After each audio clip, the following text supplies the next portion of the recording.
you think of an inverted triangle, an upside down triangle, that widest part is at the top. And I'm going to visually do this for myself if you are watching a video. Self-sabotaging behaviors are at the top. Underneath the sabotaging behavior is a belief. Underneath that belief is the fear. Underneath the fear is the Mm. emotion. So we talk about, whether it was, we failed and we're shameful, we're disappointed. That emotion of shame or disappointment breeds the fear of it's not safe to fail, or fear is Yeah. failure. Excuse me. The belief is it's not safe to fail. The sabotaging behavior is procrastination, avoidance. Why even try? So the sabotaging behaviors are like the final way that these fears manifest, when your subconscious is trying to keep you safe and starts to sense you're stepping outside your comfort zone. Mm.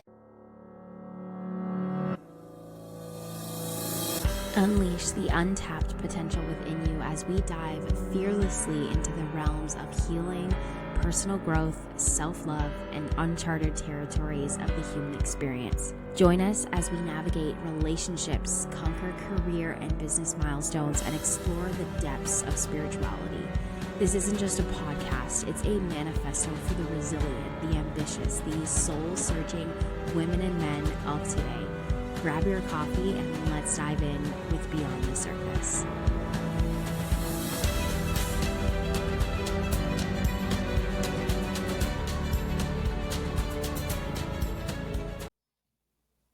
Back to another episode here on Beyond the Surface, and today we are in for a treat. I feel like we all know what it's like to feel stuck and that awful feeling that it feels like. And so I am so grateful and honored to have you here, Paul, with me as an expert in this field and be able to unpack all of this lovely stuff of the mindset and stuck and all that comes with it. So thank you so much for being here first and foremost. Yeah, thank you so much for having me, Ashley, and I really appreciate it. I'm looking forward to it. Me too. I'm excited to see where this conversation takes us. But I'd love for you to just share a little bit more about what you do, who you are, and whatever you feel like sharing in this moment. Yeah, happy to. So I have always been fascinated with the psychology behind why we do what we do, particularly when we know what to do and for whatever reason cannot seem to do it, or we find ourselves stuck in a pattern of continuing to choose the less than optimal or the counterproductive route to choosing our goals. And my background really got started as a sports dietitian. I began working immediately with college, professional, and Olympic athletes, helping them to, of course, maximize performance, body composition, but I got a firsthand look into the mindset of high performers, those who are in the 1% of their respective sport, their position, their niche. And that continued to excite me. It continued to stoke the fire of this passion around the psychology, the mindset of how we can separate ourselves from the rest and be our best. And as I continued along my nutrition career, took a little bit of a simultaneous detour, seriously playing some poker on what we would label as a somewhat professional level for a short period of time. And I began to recognize firsthand that despite how much knowledge I had, despite how much, technical coaching I got, the more money that was on the table, the bigger the stakes, I knew what to do, but would find myself frozen, stuck, playing passive poker. And even if you know nothing about poker, I can tell you first and foremost, that is a recipe to lose a lot of money fast, which did not sit well with me. So I hired my first mindset and performance coach. I was exposed to what mindset coaching was, the impact it could have, the power and benefits of hypnosis, and it inevitably became a natural progression for me to continue pulling away from nutrition, leaning more and more into mindset coaching, and here we are today. Wow, so cool. So with your experience with your first coach, I guess if you remember, what was that biggest takeaway, that biggest thing that changed for you? So the biggest thing that stood out right away was our first call. I unlocked a memory through, hypnosis is her primary change modality, as is mine. I'm sure we'll talk about that. But a memory had come up that I had essentially repressed for about 7 or 8 years. And it was actually of the passing of one of my best friends at an incredibly young age. And I was at a time where I just worked to cope. I buried that emotion Mm. so deep. And, one of the powers or the benefits of hypnosis and the type of deep work that I do, as well as that my mentor did, is that when you're holding on to or repressing these emotions, they're so energetically costly that you don't recognize that in the background, they're just draining you of precious energy. And if you ever feel like you struggle to start the new behavior or form the new habit you want, it's likely because the activation energy is so great. You don't have enough energy because there's an emotion or a block that needs to be unblocked. Mm. So for me, I was carrying so much grief, so much shame for the state of the relationship when he did pass. And that was really pivotal in helping me release a lot of those emotions and to be able to move forward. My first initial piece is, how does then grief impact that I guess like taking action, and that piece around you feeling stuck? Like, how does that correlate? I can't even see the correlation. Yeah, so I think like the way I'll try to simplify it, and of course, always tell me if it's clear as mud, is like if we think of these big emotions, whether it's grief, but even anger, bitterness, resentment, they harbor a lot of energy. So if you're repressing a collection of emotions, then, emotions are going to be what are ultimately triggered when you are exposed environmentally or through your Mm. self talk with an actual trigger or a cue. And this emotion begins to set in stone a pretty predictable pattern where you begin to initiate what I like to call a detrimental mindset program that starts with an emotion like grief that leads to negative self-talk. It activates some of the Mm. limiting beliefs and stories we tell ourselves, which inevitably lead to a collection of either actions or inactions that create the result, which is what you live in on a daily basis. So the negativity of those emotions and memories you harbor just essentially cast a negative emotional current from your self-talk to your beliefs to your actions to your results and your reality. So it's not even, it doesn't even matter really, like whether it's grief or whether it's like anger. If we're looking back and unpacking like that first experience or emotion or the thing that's coming up, it doesn't really matter what emotion it is. It's really, I've always called them, like, I don't like to say these emotions are bad. They're just heavy. They're heavy and kind of exactly like what you said, right? Like they take a lot out of us. They drain us in ways. So yeah, it's just interesting, I guess, like what I'm realizing from what you just said. It doesn't really matter what emotion it is. It leads to one thing to another, right? And we find our ways to cope with these certain emotions, and they're not always necessarily beneficial to us in the way that we cope. Yeah, and what's interesting, so like the definition or like the root derivative of emotion is energy in motion. So these emotions, we know there's multiple emotions. They're just energy at their core. And Ed Milet has a wonderful concept to describe this. He calls it we each have this emotional home. And if you think about it, Mm-hmm. the environment we're raised in, our parents or caregivers that we are immersed with in the beginning years of our life, like we sense non-verbally, we feel the emotion of the house we grow Yeah. with in. That, whether it's sadness, stress, anxiety, or bitterness or grief, or maybe it's positivity, hope, optimism, confidence, we absorb the energy of our environment and our elders so much that it becomes a part of us, our natural state. And we always seek to recreate or re-experience them because that's predictable, it's familiar, and it helps us keep us safe, at least according to the lens of our subconscious mind. Yeah. It's just, yeah, I think I get continue to be amazed by how much our those formative years in our childhood play such a huge role in who we are. Yeah. And the challenging thing, and I guess probably this is where like hypnosis probably comes into it. The challenging thing is we don't often are, I guess we're not remembering those moments. Mhm. So like I feel like I don't remember my childhood. I maybe remember like little snippets, but so for you to be able to like go back and be able to come back to that, I guess like hypnosis really is such a powerful tool to help us really uncover those things that we don't even remember. Absolutely, because there's what's even more complex about it is like those big moments you remember where it's a traumatic experience, it's an assault, it's an abuse. Like those are obvious moments that when you go back in time, there's so much opportunity for healing. But some of Mm-hmm. them, the smaller moments that you might look at in here today, you're like, that's no big deal. But back then, to that 6-year-old you who didn't have the emotional capacity or tools to manage it, Oh. it was a big freaking deal. And that really can be the formation or the origin of some of these learned behaviors, emotions, and beliefs that served us back then and we still carry today that no longer serve us. I think that piece that you said is so key. That, to that little child self, it was a big deal.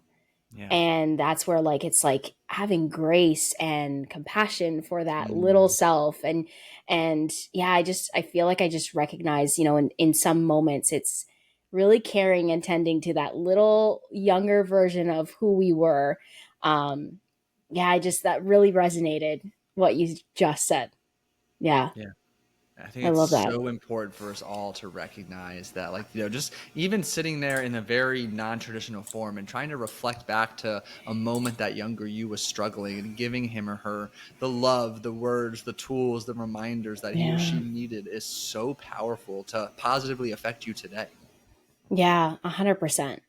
So, and I mean, diving into how has like hypnosis supported you in like, was it just that one moment, or how does like I guess hypnosis continue to support you in this?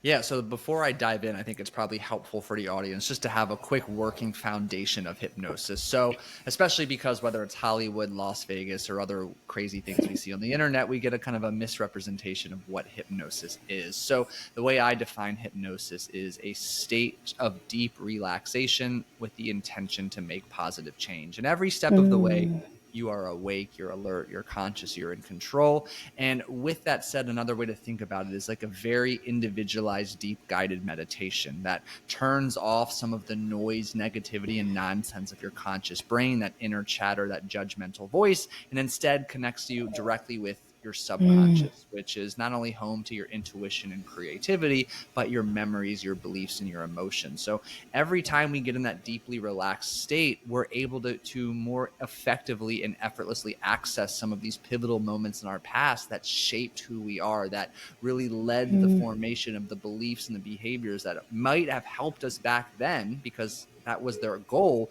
but no longer serve us now. So hypnosis essentially becomes a fast and effective tool to get to the origin of these behaviors, to understand why, when, and how they came to be, and then to either unlearn them or upgrade them so that they can work for you rather than against you. mm.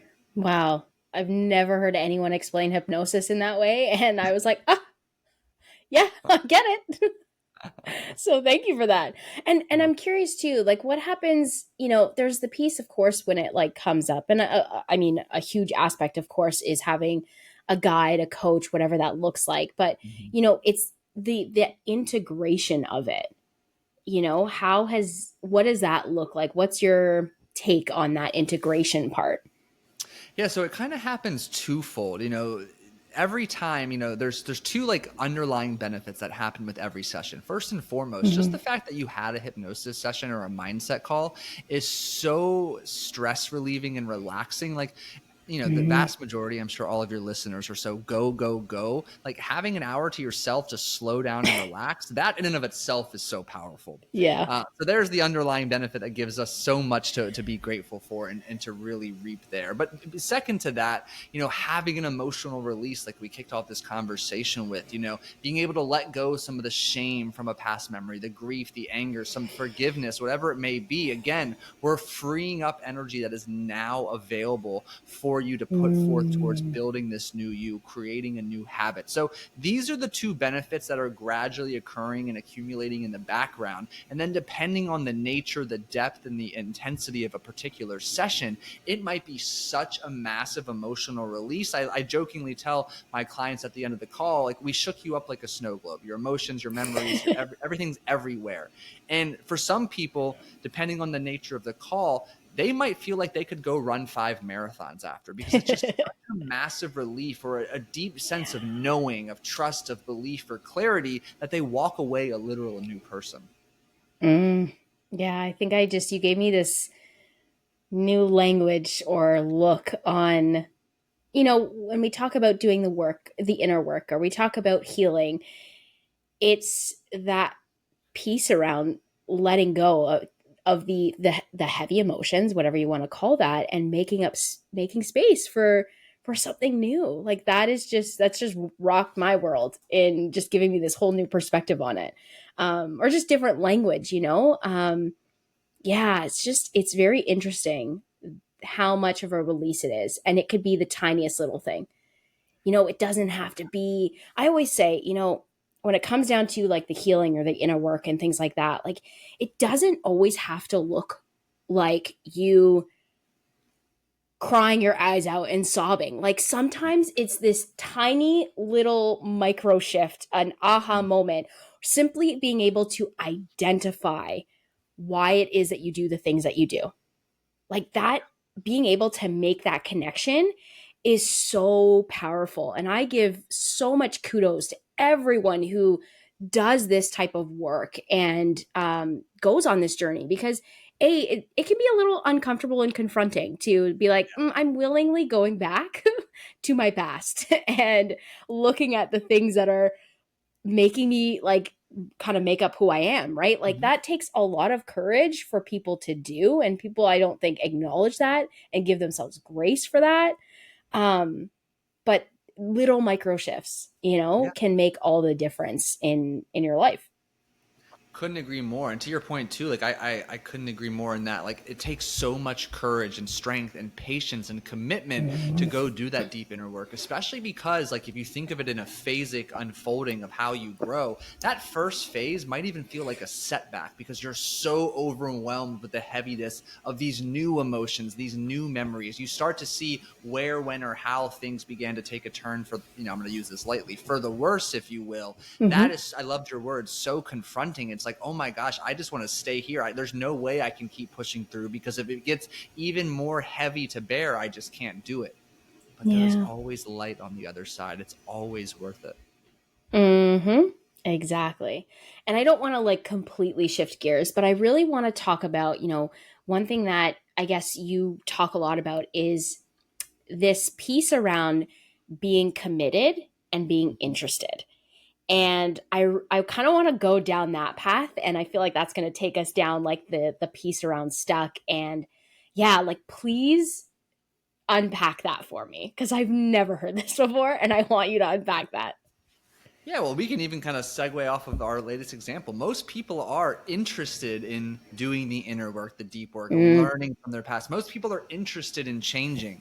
But how you show up when you're interested is completely different compared to how you show up when you are truly committed. And I like to use the example jokingly, like I am interested in a lot of things. I am interested in playing more pickleball. I'm interested in playing more golf. At one point in my life, I was interested in living in Costa Rica and learning Spanish. I don't live in Costa Rica. I don't speak Spanish. I don't play pickleball often. I don't golf often. So again, when you think about being interested, I like to jokingly say you're kind of lost in la la land. You're so high on dopamine, playing the what if game, fantasizing about what could happen. And it's wonderful to have these ideas. It's wonderful to put your mm, imagination to use. But the difference between interest and commitment boils down to action. Because when mm, someone is committed, they take relentless action regardless of how they feel, regardless of the circumstances. And that reflects in their body language, how they talk about their goals, how they carry themselves. And it's a stark contrast when you're simply interested in something. mm. And so like I really do love that, and I think there is so much truth to that. And I'm like, okay, well, how do then we go, oh, but I really want to be committed to this thing. Like I don't want to be you're, let's say for example, calling me out on I am interested in this. Like my actions are reflecting that, oh, I'm interested in whatever it is, building a business or whatever, but you're not fully at that place of commitment. How do we move to that then? Yeah, so we've got to start creating congruency between our words, or in this case, our thoughts and our actions. Again, my simple example, if I want to play pickleball more, I mean, to be frank, I am a 10-minute walk from pickleball courts. I should probably check. Yeah. Is pickleball popular in Canada? No, I don't No, think so. do you know what it is? No. Okay, I so feel that's like even I might funny. have heard of it, but No. Long story short, it's like a hybrid of tennis and ping pong. It's outside and it doesn't require much movement. It's really popular with like retired individuals. So just to Got give it. you Canadian listeners a foundation of what it is, it's an outdoor racquetball type sport. Um, Got it. but I with was that said, totally thinking of squash. I'm not gonna uh, lie. that's I fair. was like, yeah, I was totally thinking of squash. Not the same thing. Close enough. But I'm a 10-minute walk away. I have no Yeah. excuses. I can walk 10 minutes to play. I work for myself. I have the utmost flexibility in how I schedule my days. Yet I'm not out there playing pickleball every single day. So there needs to be congruency between what you say and what you think, and it needs to be backed up by your action. So if you are right Yeah. now really starting to wonder, am I interested in this goal? Am I interested in making these changes? You need to start writing out, like take a what's the word I'm looking for? A clock on your phone, a timer. That's the word I'm looking for. Set it for 2 minutes and brain dump all of the action steps you know in a perfect situation you need to take to achieve this goal. And then just start having an honest dialogue with yourself. Are you willing to do some of these things? Because the chances are the vast majority of them are going to cause discomfort and difficulty Mm. because you're not used to doing them. Otherwise, you already would be. Mm. Do you think that there's other things that impact the action piece of it? Like someone could be fully committed, but there's something else getting in the way. It's not that they aren't fully committed to that thing, and maybe they're taking action here and there, but there is, I don't know if we want to call it stuck, or is it overwhelm? If there's something else that's just, maybe it's fear getting in the way of that. So that's all part of it. I like to always say, you're not stuck, you're afraid. You are Mm. afraid of some form of judgment, abandonment, rejection, embarrassment. And that fear is kind of the core that influences what you believe about yourself, what you believe you're worthy, deserving, and capable of, which influences the actions you do and don't take. So if you're stuck in a start-stop pattern, attempting to pursue a goal, attempting to solidify your commitment, you're damn right there's a fear underneath it all, because there's fear Mm. hardwired into all of our DNA. It's how our ancestors survived long before us. So it takes some honest confronting. Hypnosis is a really fast way to get to the core of, like, why do I have this fear? Where did I learn this fear? These fears we Mm. possess are learned behaviors that once kept us safe. So yeah, to answer your question, there's a multitude of factors that influence it. But when you're truly committed, there's only a plan A. There is no plan B. It is both feet in. It's not the hokey pokey, 1 foot in, 1 foot out. It's truly a pure dedication, no matter the obstacle, no matter how long it takes, too, that you're going to achieve said goal. Mm. Yeah. Yeah, I think I'm like reflecting too. I'm just like, as I'm listening, I'm like reflecting, and I think ultimately fear plays such a big role Mm-hmm. in so much inaction that happens, that does not happen actually, you know? Um, and I know you say like hypnosis is definitely a fast way to navigate and just uncover that. Are there other ways that, yeah, like I think there's one thing of just, you unpack this fear, right? You kind of come to a place where now you understand where this fear is coming from, and it's like, okay, now what? Now what do we do with this new information that we have?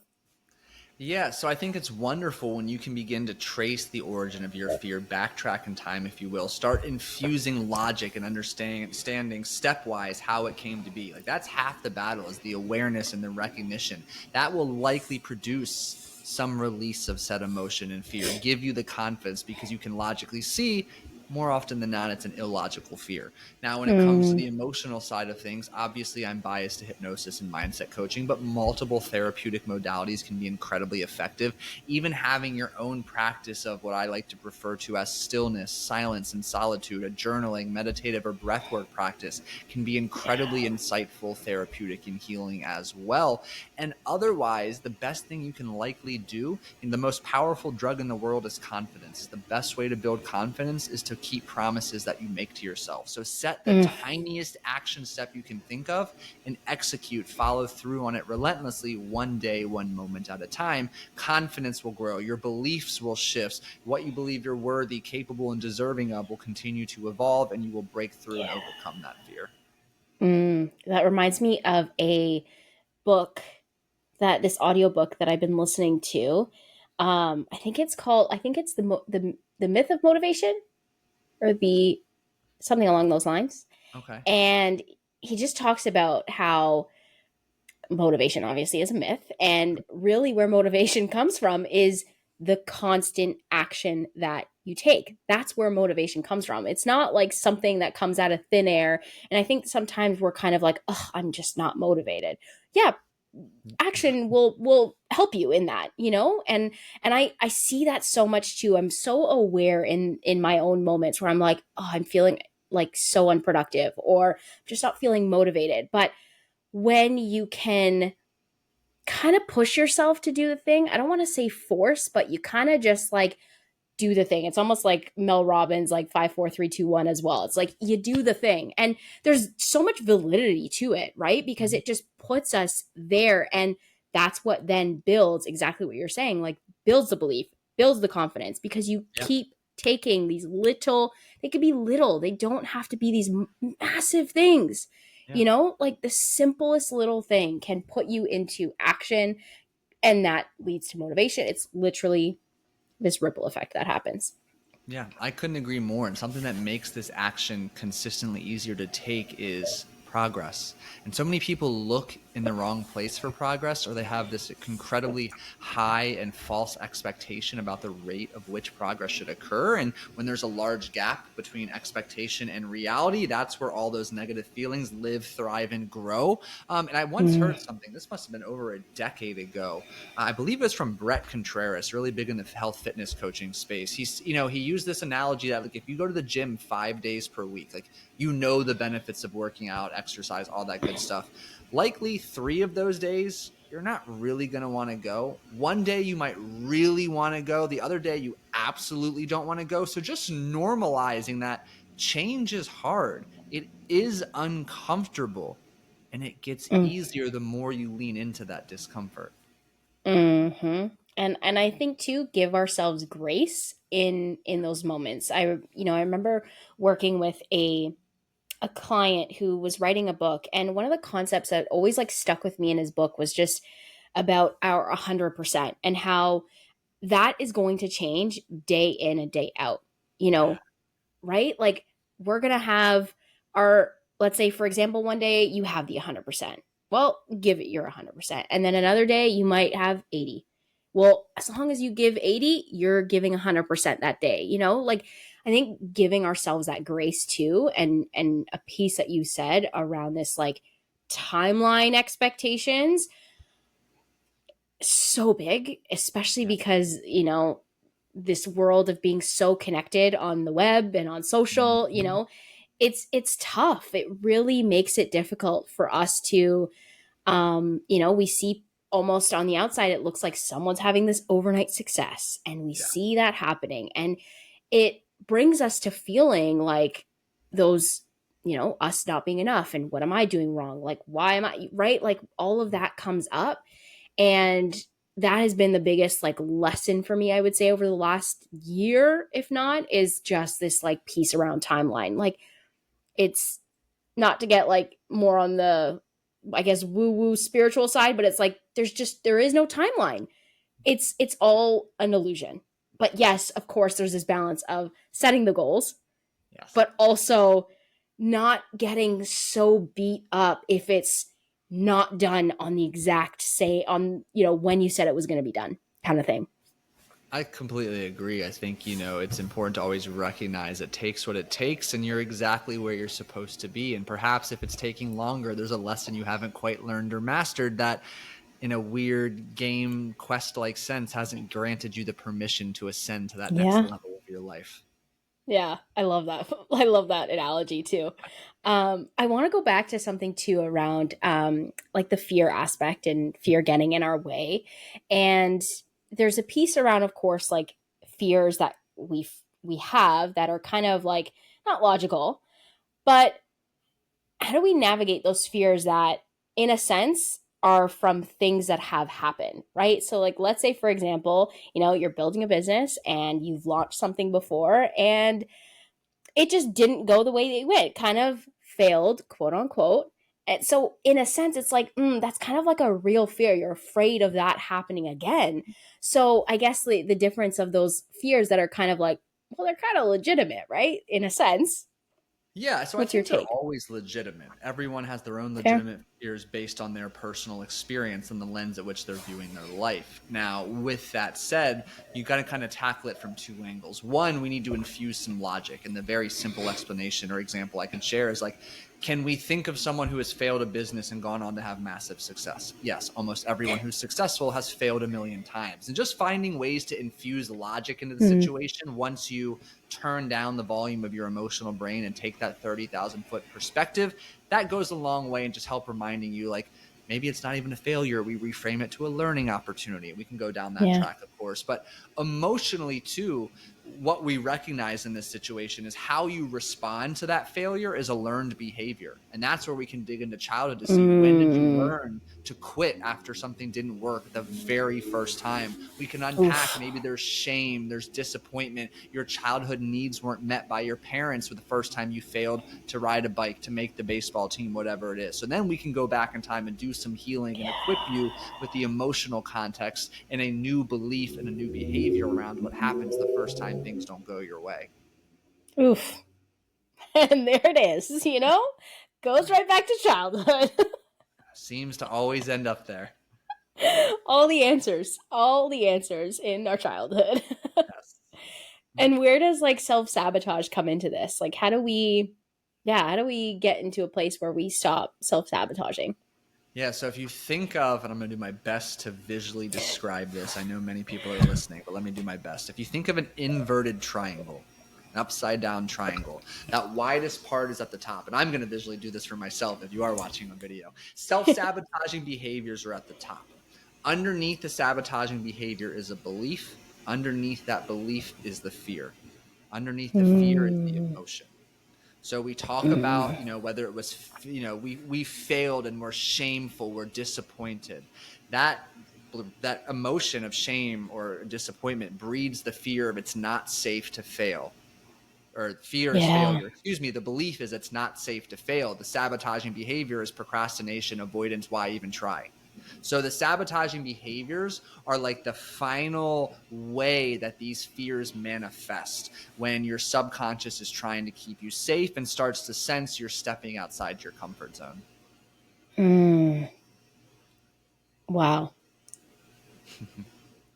Wow. That was like the simplest thing, but so powerful. Thank you. Oh my gosh. Yeah, it's very interesting how our fears really like can run the show sometimes, and it just, manifests in so many different ways. And so I think like one of the best questions that we can ask ourselves is just like is why, right? Like it's Mm-hmm. such a powerful question, so simple, but in any given moment you could ask yourself, well, why, what's coming up for me right now? Like, why am I doing this right now? Why am I procrastinating? Right? Like, and just getting so curious about why you do the things that you do is Yeah. a beautiful starting point.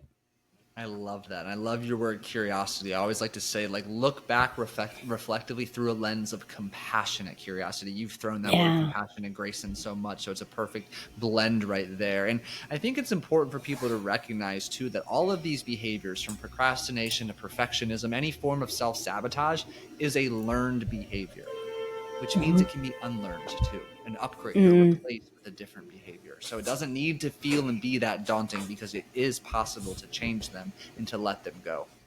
yeah.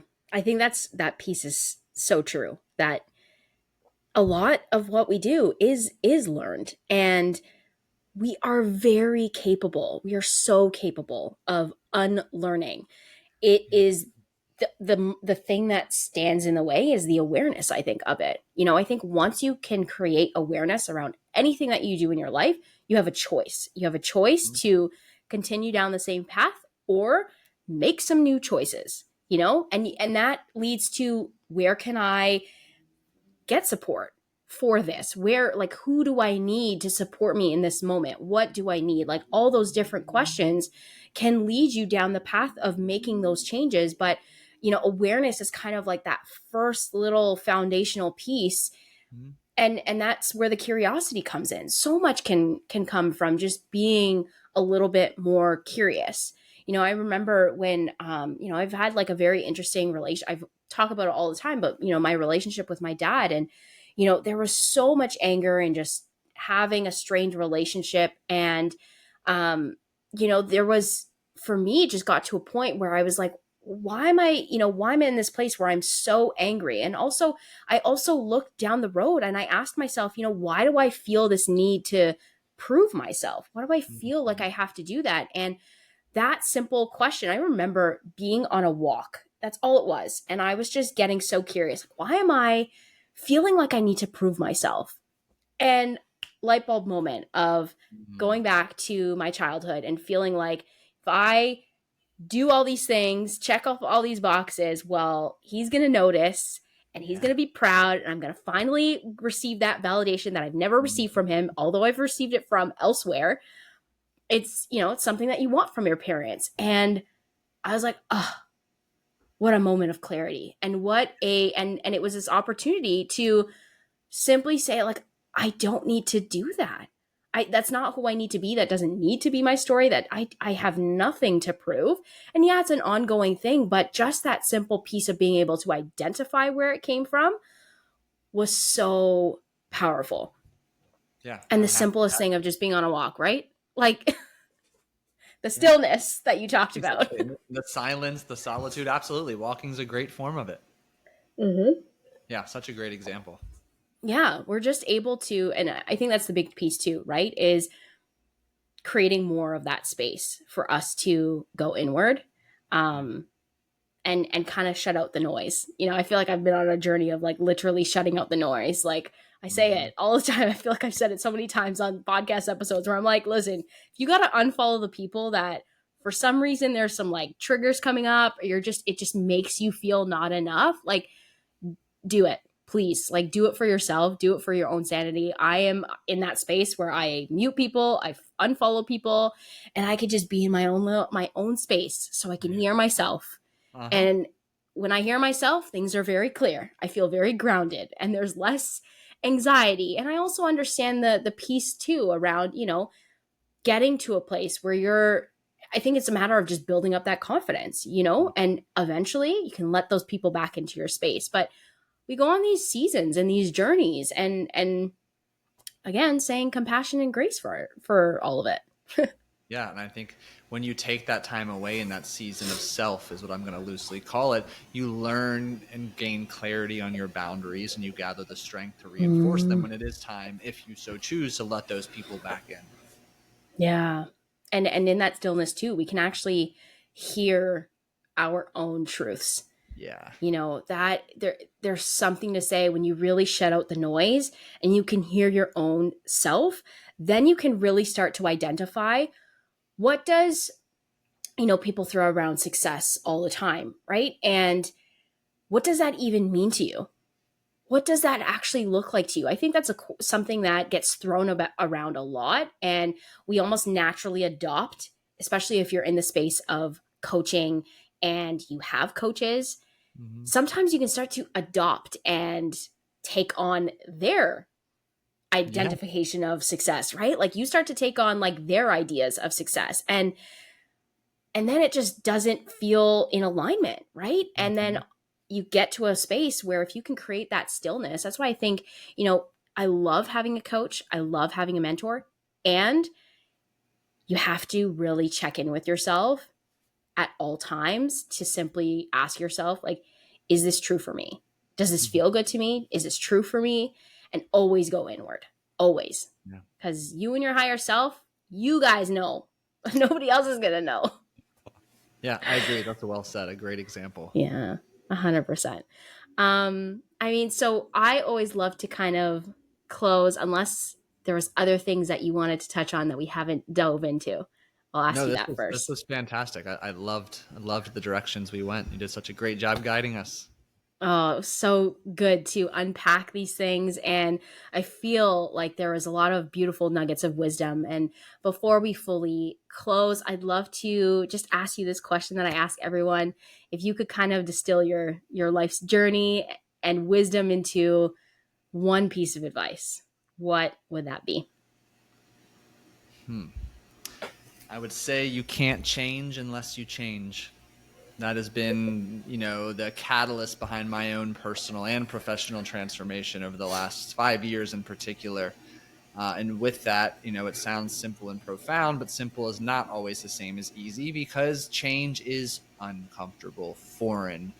Yes, difficult, but at the core, really, it's just different. It doesn't have to Yeah. be difficult. It's just different. It requires temperance. It requires patience and a taming of expectations, but you can't change unless you at your core change. Mm, I agree. And I think what that makes me think about too is just, is the little shifts in our habits. Hmm. Um, and even that sounds simple, but it's not easy, especially, when you factor in lifestyle, you factor in the people in your circle, it takes also this piece around communication to let people and keep people informed on, hey, this is the commitment I'm making to myself. This is the promise. This is the new habit that I'm forming. And yeah, it's not easy to have those conversations because you might be willing to change, but you could have a partner or just people in your lives that they're not there, right? So it's navigating that and also making it okay. That person doesn't have to change with you. If Bingo. especially when you're in, I'm just thinking maybe my own situation of just being in a relationship, but it's sometimes two people are on board and then at times they're like, nah, this doesn't align with me. Hmm. That's fine. There's nothing wrong with that. But that also shouldn't stop you from making the changes that you want to make in your life too. Yes, so well said. Yeah. Well, thank you, Paul, so much for joining me, for having this conversation. I'd love for you to just share anything you have going on, where people can follow you, or maybe even work with you. I'd love for you to just share that. Yeah, absolutely. So the best place to connect with me, learn more, get a taste of kind of who I am, what I do is Instagram at Paul Salter Coaching. And really, I like to say I help high performers get unstuck and unlock their full potential. So for those of you feeling stuck, there's likely a story you're telling yourself that is outdated, a program running in the background that's not true. And my Instagram's got a ton of free content to help you get some clarity and to take the right action you need to get unstuck. Amazing. Again, thank you so much. And to everyone who has tuned in and listened, I hope and I trust that you have gotten something for you in your journey to help you move from being unstuck. And we'll see you very soon in another episode next week. So much love. Thank you for listening. Make sure to leave a review and continue the conversation with me over on social media. And we'll see you in the next episode.